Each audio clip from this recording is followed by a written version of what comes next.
Okay, guys, we definitely have a treat for y'all. We have national champion Doris Lemngole and Coach Nick Stenuf. We are so excited to talk to them because, hey, back to back, right, Brian? Yeah, back to back. I mean, come on, like, what else do you have to say? She's defending that crown. It's incredible. So, yeah, bring them on. Amazing. So without further ado, Coach Nick, Doris, hello and welcome to the show.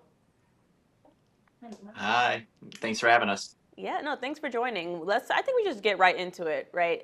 Doris, you're fresh off World Championships with a quick turnaround to the cross country season, ultimately defending your title in like record-setting fashion. I would love to know initially when you crossed the finish line, what were those emotions?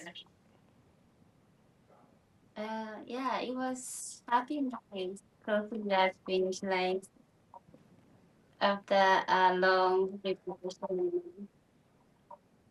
Yeah, I can say it was special moments for me and my coaches and teammates. Would you say that like it's really sunk in yet? Like what you've done, like defending your title and just being able to accomplish all that you've accomplished. I mean, one of the fastest time over 6K.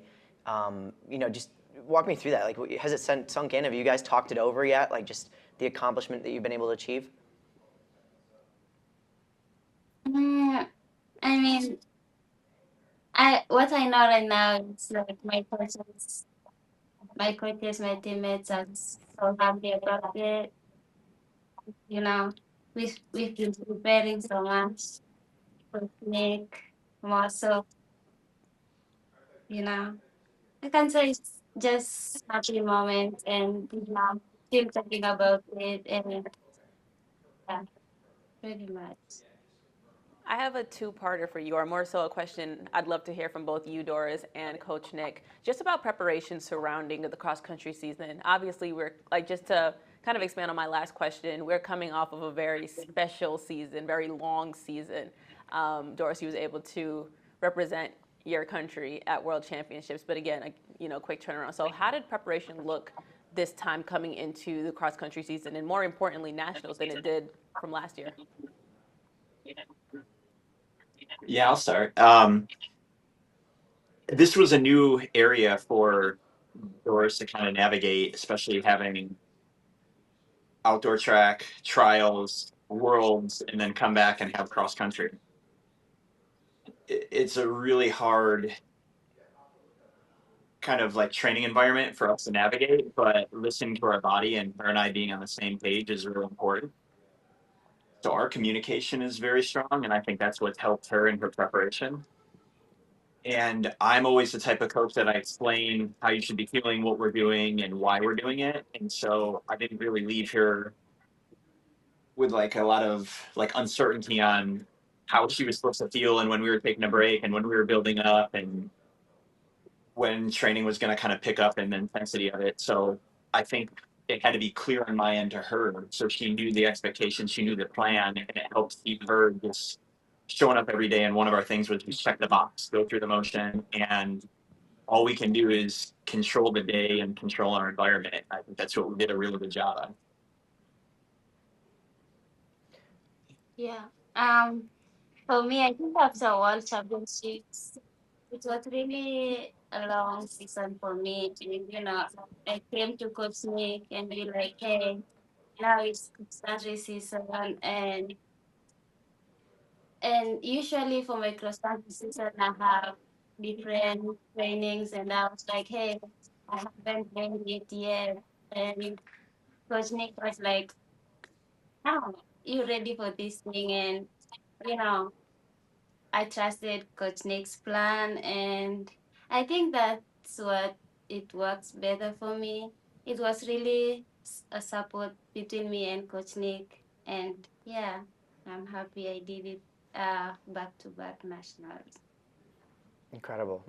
Yeah, that's awesome. And I think it's funny because John Anderson mentioned on the broadcast something about how you were, that Coach Nick had said that you should take 2 weeks off, and he caught you running at 9 days and said, like, what are you doing? Like, you got to take your time off. But, like, is that true, first of all? And second, just what was it like and how important was that to get that small break, kind of reset, refocus, and then, get back to it for training for this cross-country season? It was really short for sure. I was like, Coach, this is a short break, and but yeah, I had to hear my coach's plan, and running back in at SECs, it was really hard for me, even my time was a little bit off, but as I always say, I believe in myself, no matter what, I have to hear my coach's plan. And yeah. You know, Doris, I love that you said that. We spoke before last indoor season, and you were saying how much Coach Nick just really believes in you and really like gives you those affirmations. I would love to talk about y'all's relationship and how important it is from your point of view. How important is it to trust your coach and trust your training? Yeah, it's really important for me, Funny thing about Coach Nick, mostly about breaks, He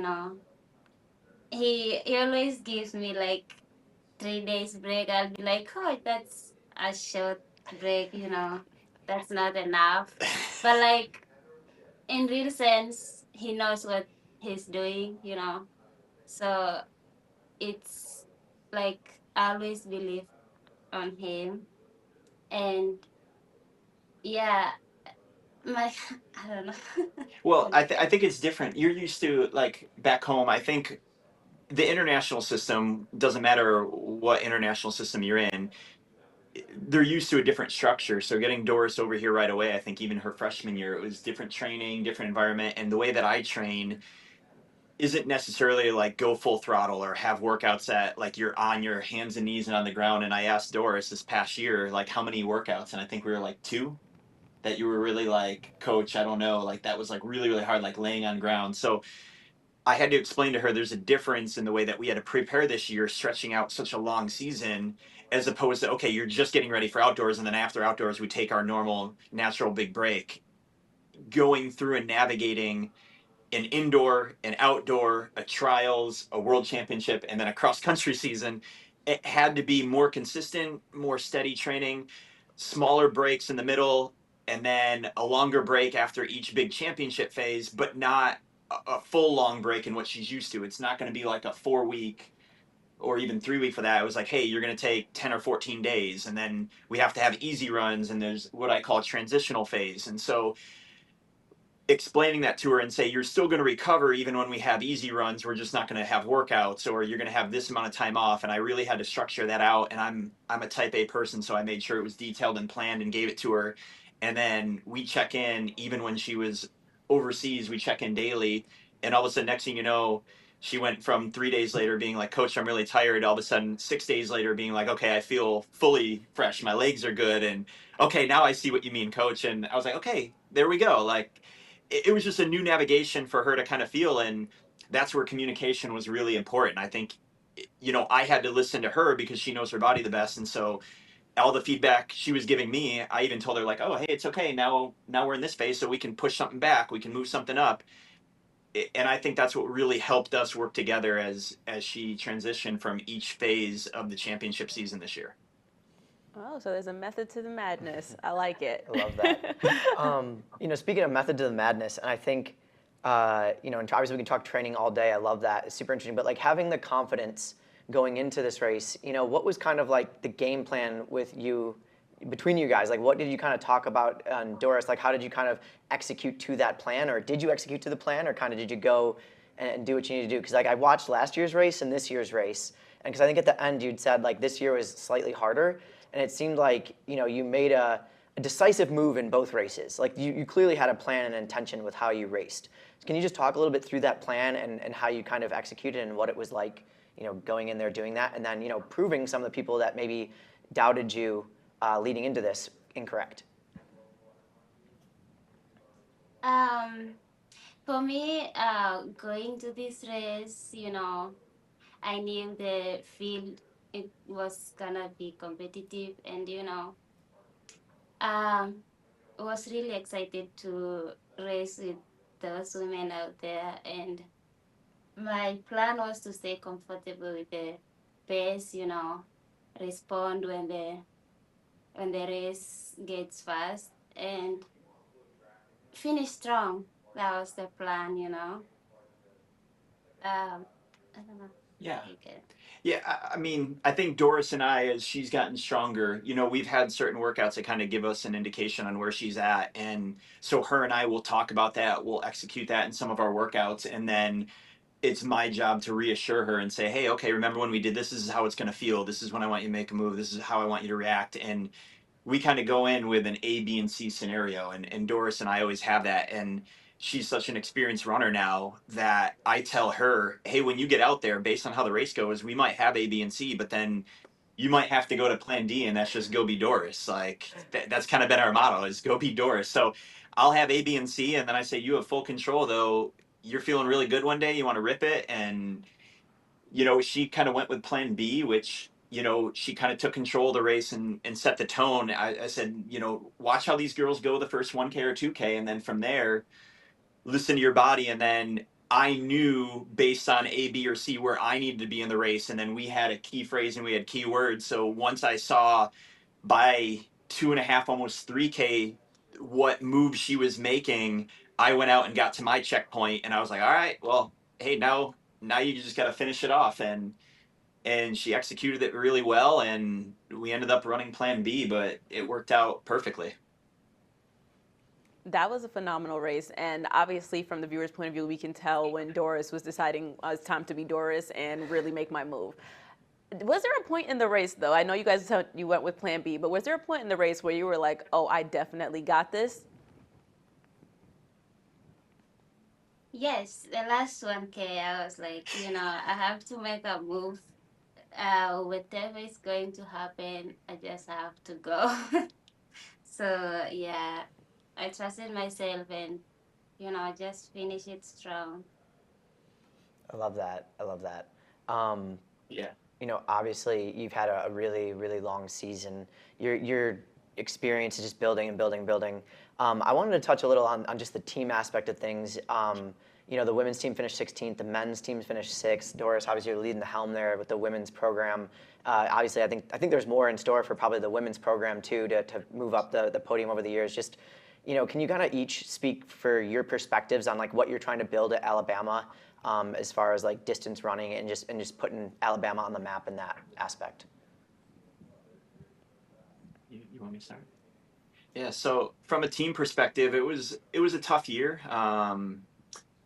We lost a couple girls, and then we had a young lady who had something kind of come up over the summertime. And I'm always the type of coach that you're not going to run through an injury, and we're not just going to sacrifice you for the betterment of the team if it's not what's best for the individual athlete. And so we had a girl who was ready to come back. She was running, she's training, she did a couple workouts, but we weren't quite there yet, and she still felt a little, kind of hiccup in what we were doing. And so we decided to kind of put her on like the fence on whether or not we were going to run her. And then we had unfortunate luck where one of our girls, actually, I know Coach Waters touched on it, she broke her foot at the regional race. And so it kind of took our other girl, who was Brenda, who you all know, she was an All-American last year. And it was like, okay, do you put her back in the lineup? And if we have everyone going, and we're firing on all cylinders, it's worth it. And then when we had the unfortunate circumstance with Lily come up, you're like, okay, well, we're doing the right thing by Brenda, and you know what, like, let's just redshirt the year and say that, she's running and she's training fine. I actually met her this morning and we had a good run, but at the end of the day, why sacrifice her season and her eligibility when you can preserve her? And we had that unfortunate thing with Lily come up. It just kind of was almost like a sign, like, hey, you know what, we've been doing right by Brenda all along, and the team's strong. We think we can still make the national meet without them. And would we have been better with even one of them in our lineup? Yes. To be honest, with all 5 of them, I think it would have been truly special. But every team deals with something, and we've talked about that. Like, every girl is going through something, every coach is going through something, every team goes through something, and we unfortunately had to go through something with our top crew. And so it gave a lot of these younger girls the opportunity to step up, to have their identity kind of take form for this team. And I think what a lot of people don't realize is we had 4 American kind of technically walk-on developmental girls who stepped up into our top 7 and made big jumps at the SEC and regional meet to help us make the national meet. And I think without that going to Brenda and Lily, it allows them to kind of say, oh, hey, well, now it's on my backs. Now I actually have to perform. And it allowed them to rise up to the occasion and bring out a little bit more confidence in them. And in the long run, that's going to help our program as well. So in hindsight, I always tell the girls, like, even whatever negative is going on, try to find two positives, just like I said, find two positives with everybody. I think these girls really stepped up in a good way on also trying to kind of get through the hiccups that we had and say we're still going to make the most of it, and this team is going to show that we're still a nationally competitive team even when we're not at full force, and that was special. Yeah. What do you think?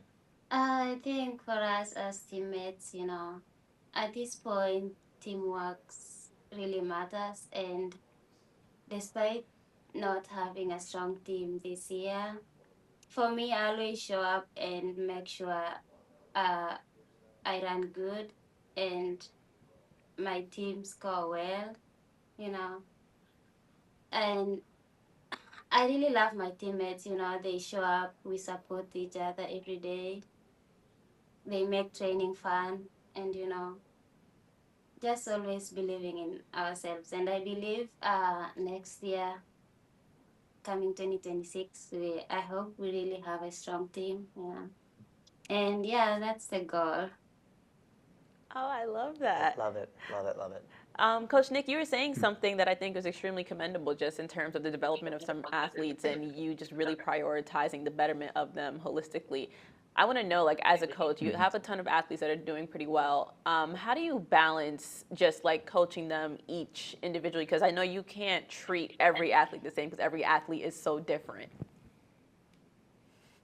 Well, I would hope that they would tell you I give them all a lot of attention. I put my heart and soul into this team. I love what I do though, so I don't look at it as work. Like, this team really does become your family. Like, my kids were at the NCAA championships, running around, cheering them on, hanging out in the team tent, and we have the team over the house, and they know they have a full line. No matter what girl it is, on my phone and my access to me, and they're away from home, and so I wear a hat all the time. I know you guys can kind of tell, but I gotta protect the top of my scalp. But I literally will take off my hat and I say, okay, I'm going coaching mode and I'm going dad mode, and I take it on and off, and I think you have to have that, and that's how you build that trust with your athletes. And so at the end of the day, I try to do my best to coach every girl in our program to the best of my ability and give them attention, give them focus and individualized training. And you never know when it's your time to step up. And we've seen that over the course of the last 3 years that I've been here. Is there's been a girl that has stepped up and surprised us, or reach her full potential, and all of a sudden, next thing you know, it's helping the team. And so I tell the girls there's always a way to help the program, and sometimes it's going to be stepping on that line, and sometimes it's other things you're going to do. But if I'm coaching them all to the best that I can, eventually, hopefully it pays off to where they're helping the team. And this year it really showed, and I'm glad I put all that attention and focus and detail in each and every girl, because this year we really needed to kind of dig into that bag, and it paid off. It's awesome. Love it a lot. I think I got one final question. I'm not sure if you have any more after this, but Go ahead. one final one from me is just like, obviously, you've had a phenomenal couple of months capping it off with this NCAA back-to-back title. What's next? Like, what's kind of, you got your eyes set on? What's next on the vision board? Do you have a nice break coming up, hopefully, longer than just a couple days? Something nice to treat yourself and get ready for, obviously, another long indoor then into outdoor season. But would love to hear what you have to say about it. For me, I think for now, Coach Nick has given me like 3 weeks break, and coming back for indoor, obviously. But for this Thanksgiving, I think we're gonna celebrate with Coach Nick's, our head coaches, and just having happy moments here in Tuscaloosa, and yeah, pretty much. Yeah, and then for indoor and outdoor, her and I kind of tackle that season by season. So we've got a couple plans. She's got goals.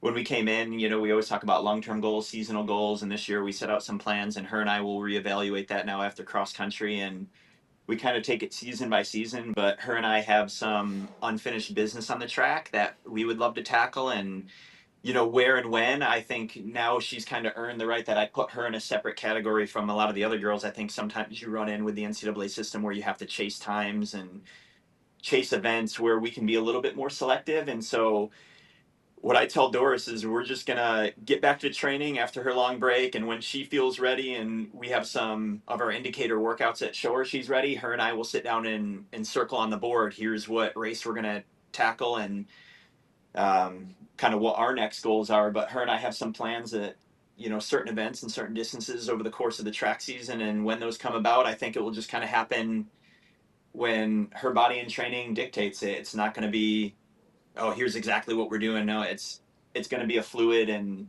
kind of communal decision. Amazing. Well, we look forward to seeing what happens there. Happy Thanksgiving. Doris, Coach Nick, thank you so much for joining us today. Thank you. so much. Thank you. We greatly appreciate it. Thank you for your time as well. Yes, of course. Happy Thanksgiving. Anytime. Happy Thanksgiving.